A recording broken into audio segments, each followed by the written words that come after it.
here at the India Cultural Garden. It's one of the newer gardens. It was dedicated May 22nd, 2005. It's here on MLK Drive, MLK Junior Boulevard.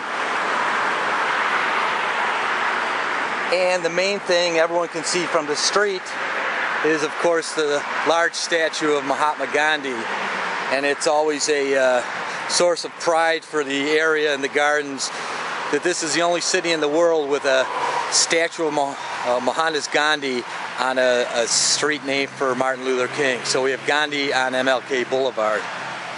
But the garden has, we'll look at the Gandhi statue in a minute, but it also has some educational aspects here as we go around the circle.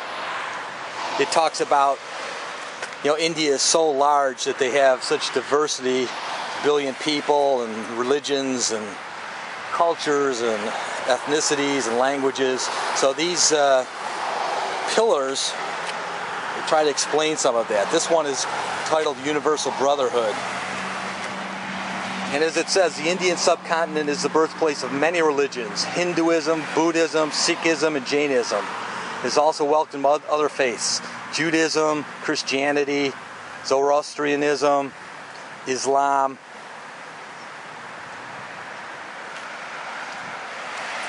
So the Universal Brotherhood in India with all the different religions.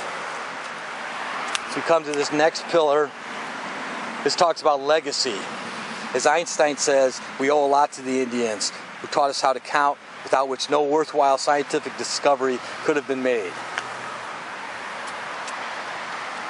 They say India's legacy to humanity can be felt in many fields, such as education, math, science, and health. Significant discoveries and inventions include the dyeing of cotton, geometry, yoga, meditation, medicine, decimal system, watered steel, the first university, zero, the game of chess. All kinds of important discoveries here are in this legacy monument. The next pillar talks about the artistic traditions of India. It says they date back to the Indus Valley, 2500 BC. And we know things like the Taj Mahal and the paintings and the various dance forms, the musical traditions, the composers. That's the artistic traditions of India.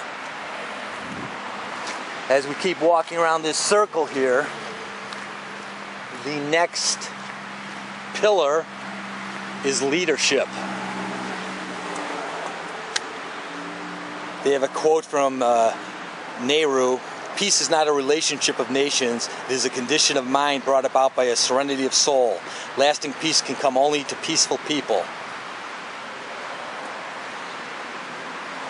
And here they list some of their great leaders from early in history all the way through Mahatma Gandhi and Jawaharlal Nehru.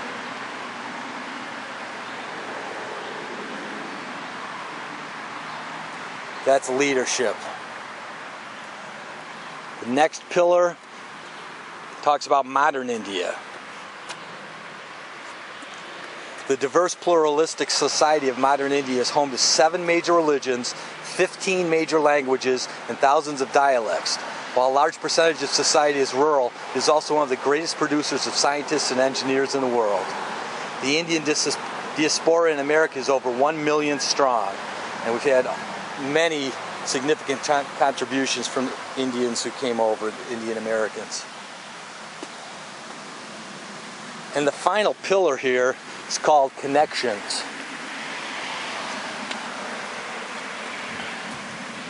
India and the U.S. are joined by shared philosophical beliefs. The Upanishads, a sacred Hindu text, influenced American writers such as Emerson and Thoreau. Martin Luther King Jr. was inspired by Gandhi's commitment to nonviolence. Gandhi, in turn, had been influenced by the writings of Thoreau, so there's that connection. And again, we have to stress that this is the only city in the world with a statue of Gandhi on Martin Luther King Boulevard. Now, something new in the garden as you first come in, you'll see these stones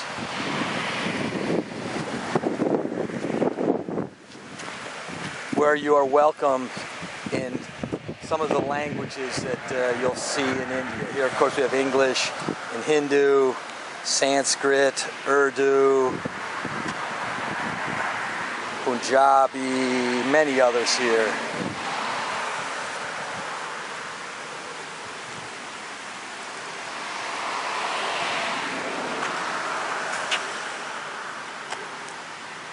Bengali and others.